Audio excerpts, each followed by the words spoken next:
Sir, আমি জীবনে অনেক দুঃখ দেখেছি, অনেক অপমান সহ্য করেছি, কিন্তু কখনো নিজের স্বপ্ন পূরণ করার জন্য নিজের বাবা মাকে প্রেশার দেইনি।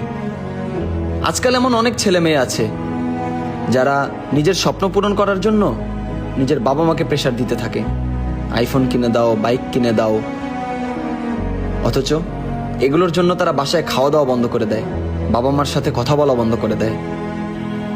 স্যার, একটা মিডল ক্লাস ফ্যামিলির বাবা কিভাবে টাকা কামায় সেটা আমি জানি।